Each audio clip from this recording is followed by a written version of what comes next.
झालेल्या पत्रकार परिषदेवरतून हे संपूर्ण प्रकरण सुरू झालं. त्या ठिकाणी कुठेतरी धनंजय मुंडे यांच्याकडनं त्यांना थांबवण्याचा प्रकार यांच्याकडून त्यांना थांबवण्याचा प्रकार झाला. त्यांना बोलण्यापासून रोखलं जात आहे असे प्रश्न देखील उपस्थित आहेत.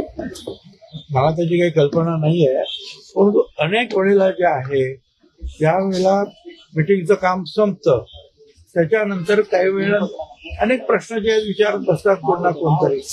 आता तुम्ही मला प्रश्न विचारता, मी आता तुम्हाला उत्तर दिली, त्याच्यानंतर जर तुम्ही आता तुमचा ट्रॅक बदलला तर मी सांगितलं नमस्कार जातो आपण, मी पण त्याच्यामुळे काम झालं. तुम्हाला जे पाहिजे ते सगळ्या गोष्टी झाल्यानंतर उगीच तिथं बसतात काय अर्थ होता.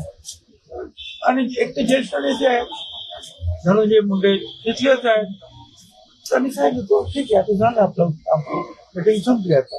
परंतु काँग्रेस मात्र आपल्या भूमिकेवरती ठाम आहे. ते म्हणतात की जी काही वक्तव्य केलेली आहेत ती आम्ही त्याच्यावरती ठाम आहोत, परंतु तुमच्या पक्षाच्या कार्यकर्त्यांनी तिथे जाऊन जाब विचारला, गोंधळ घातला, राडा केला.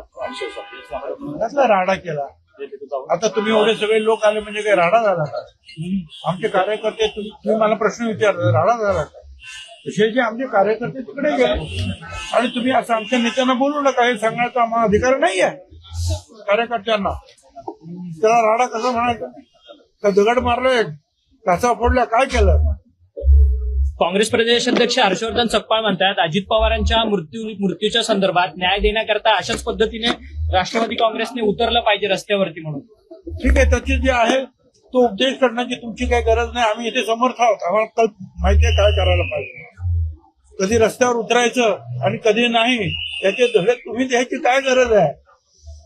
आमच्यासारख्याचं आयुष्य पूर्णपणे रस्त्यावर लढण्यातच गेलेलं आहे. गेल्या अनेक वर्षापासून रायगडच्या पालकमंत्री पदाचा तिढा कायम होता. होते आता मुख्यमंत्री मिळणार असं कळतंय. मला काय कळतं, मुख्यमंत्री जो काय निर्णय घेतील तो मान्य करावा लागेल.